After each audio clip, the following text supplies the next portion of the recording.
Приветствую жителей Эльмурадена, с вами Папа Тереза.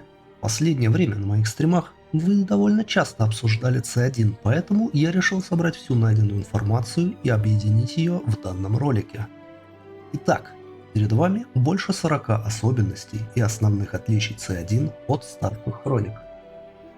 На C1 нет ЦП, оно появилось только в третьих хрониках. На C1 нету татушек, а соски юзаются вручную. Также отсутствуют и пет-соски. Нет половинчатых мобов. Нет РБ в привычном понимании, только усиленные, иксованные мобы с охраной.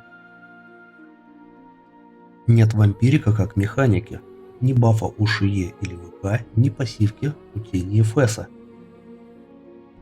Нет второпрофных самонов, кубиков у самонеров. Однако у танков кубики есть.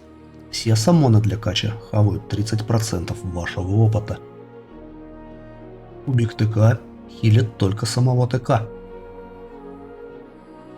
Один из кубиков Шилен Найта называется по-другому, а именно Фантом Кубик.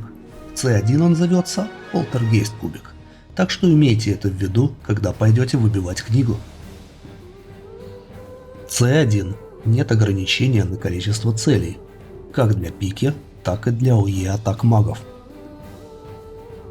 Нет СА, так что никаких вам хомок с акуменом и луков на чипшот. На панели бафов не видно время их действия, так что либо ставьте будильник, либо бафайте сначала себя, а потом всех остальных. Нет бонусов от Б-грейд сетов.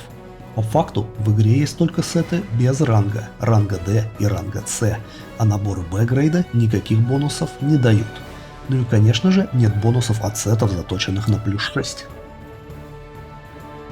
Нет масс-спойла и тем более масс-свипа. У гномов нет крафтовой лавки и книги рецептов, а значит для крафта придется передавать гному абсолютно все ресурсы. Панель горячих клавиш всего на 10 скиллов. Панель бафов на 20 слотов, причем она общая, как для бафов, так и для дебафов.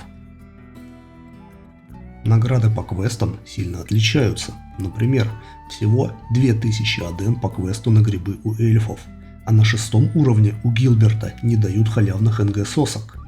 На 21 уровне у Велиора в квесте Dangerous Seduction награду вы получаете не 100 тысяч аден, а составную костяную кирасу. В игре две карты, вы можете или получить их по квесту, или купить в магазине.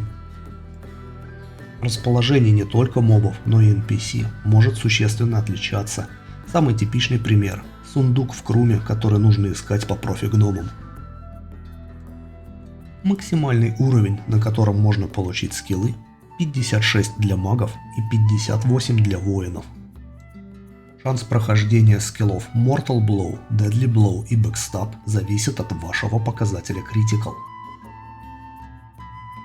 Song of Hunter работает как мультипликатор x2, влияющий не только на базу оружия, но и на пассивные умения. Умение Silent Move не режет скорость бега. Баф Death Whisper 3 уровня дает прибавку в 50%, а не в 35%, как скажем на 5-х хрониках. Изменение базовых характеристик дает гораздо меньшую прибавку к статам. Например, изменение стринжи на 1 дает всего 1% по атаке, а значит надрываться ради PL-сета для лучника смысла нет. Пати бонус на опыт гораздо меньше привычного. Таблица с бонусами на экране. Но грейд оружия по стоимости до 60 тысяч не используют соски. Резисты от дебафов зависят от ваших базовых характеристик, и они отличаются от старших хроник. Например, резист от рута или замедления зависит от вашего декс, а резист от слипа зависит от вид. Баф Berserker Spirit не дает скорость бега и не режет вашу магическую защиту. Единственным скиллом с атрибутом земли в первых хрониках обладает класс Соркер, и это Decay. Единственный апгрейд предмет в игре — это посох Деспариона, который вы можете выбить с Антараса. От умения Cancel нет никакой защиты, он ничем не отличается от Cancel, кидаемого мобами, и снимает как бафы, так и дебафы. Так что в теории вы можете спасти своего вара от анчера. Умение Fake Death сбрасывает с вас мобов со 100% вероятностью. Яды в первых хрониках довольно сильные, и они не пробуждают ото сна. Так что в теории вы с ними можете даже качаться. Практически все дебафы в игре висят по 2 минуты. Slow, Anchor, Freezing Strike, Hex, Lightning Strike и так далее. Мобов в подземельях в 2 раза больше. Тотемы Тиранта длятся 5 минут.